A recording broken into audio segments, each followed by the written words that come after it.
今回もパラレルワールドです。ナンバー3。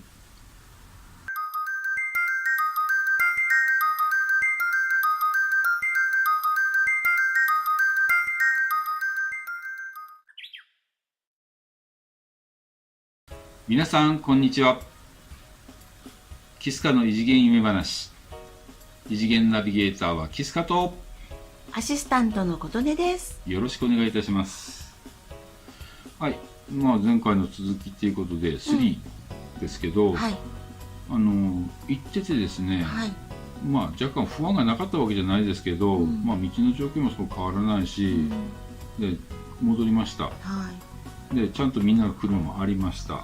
い、はい、私の乗ってきた車もありました。はい、はい、で事務所に戻る時に私のスリッパありました。で2階に行ったら看板ありました。はい、ただいまっていうことで普通でした。でちゃんと「お疲れさん」って言っていただいたわけですね。そうですね。で何だったのかなってその時は思いましたよね。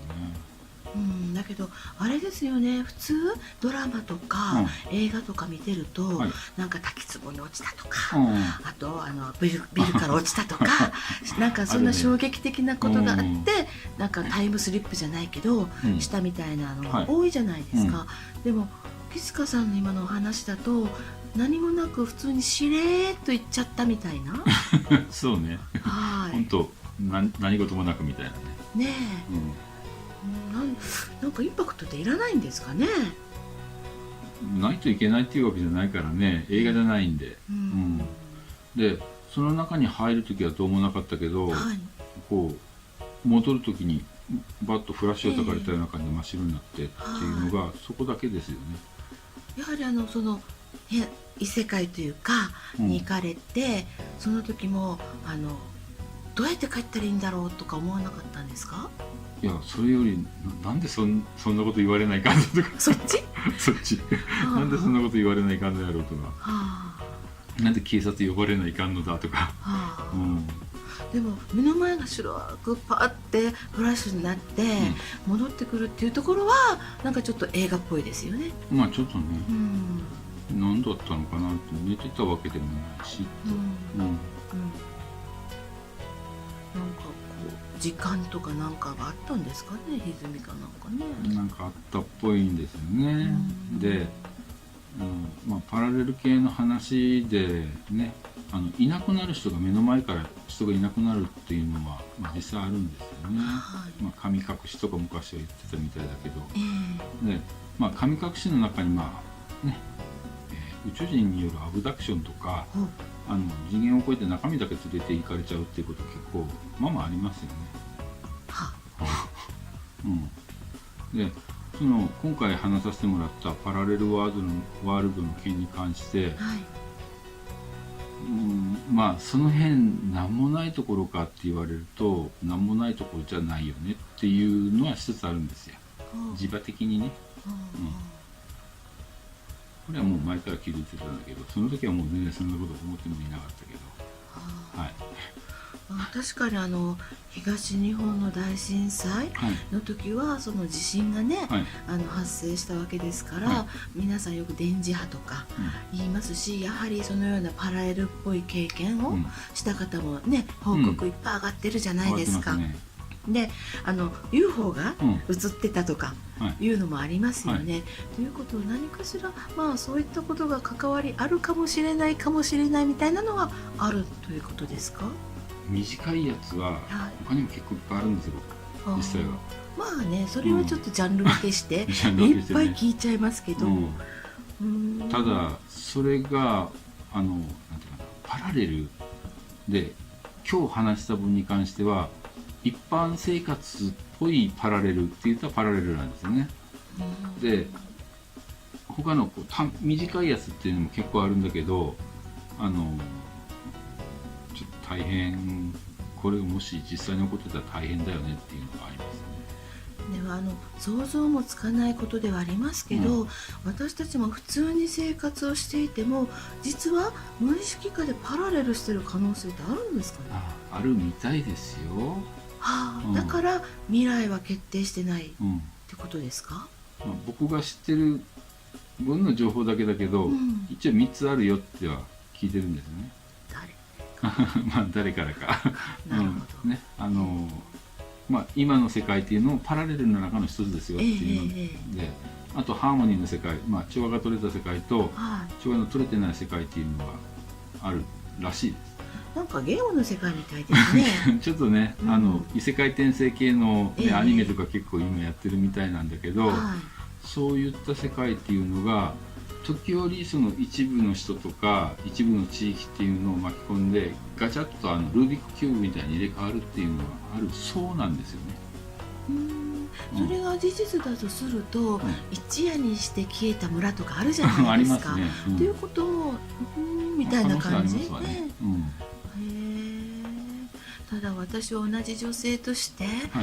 久しぶりに2年ぶりに帰ってきた、ちょっと違和感のあるご主人が一瞬で目の前からいなくなった、そこの奥さんの方がなんか気になります。そうですね、ちょっとね知る由もなしというところなんですけど。ということは今、キスカさんは意図的に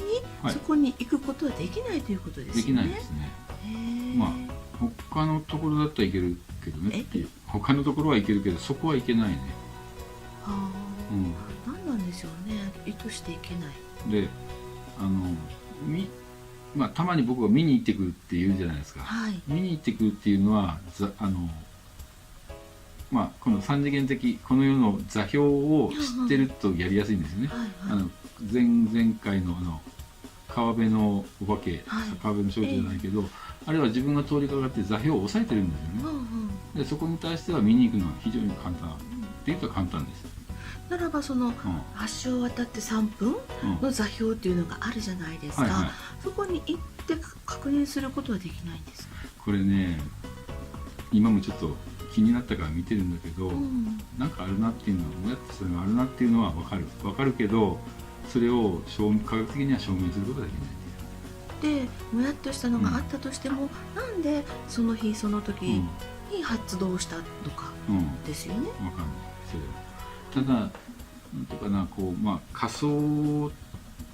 空想の話に近いことになってしまうけど、ワームホールってあるじゃないですか。空想じゃないと僕は思ってるけど、ワームホールって小さいけどどこにでもあるよねっていうのは分かるんですよ。ただ人間が通れるのそのサイズって針の穴みたいなやつなんで。だけど、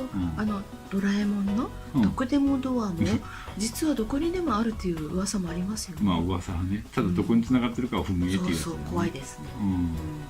無理して開けられないんですよね。でそういったのがあるのを探すのは探してもいいんだけど、きっとね見つけきれない。で見つけたところでそうなるとも限らない。限らない。で実際にその窓が開いた時に行っ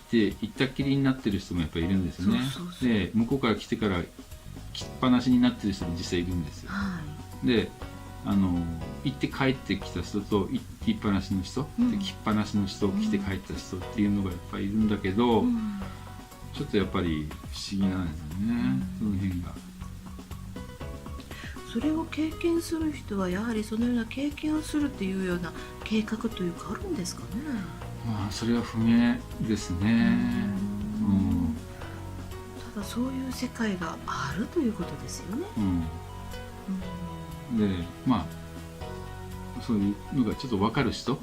によれば、そういったのを狙われやすい人とか、なりやすい人っているよっていうことなんですよね。キスカさんはいるようですね。なんか私がなんか特殊なあれみたいですね。はい。ですね、パラレル体験に関しては今回でちょっと終わりにさせていただきます。またですね、この流れで他の話に流れていく可能性もありますけど、また聞いていただければ幸いかなと思います。キスカの異次元夢話、異次元ナビゲーターはキスカとアシスタントは琴音でした。最後まで見ていただいてありがとうございました。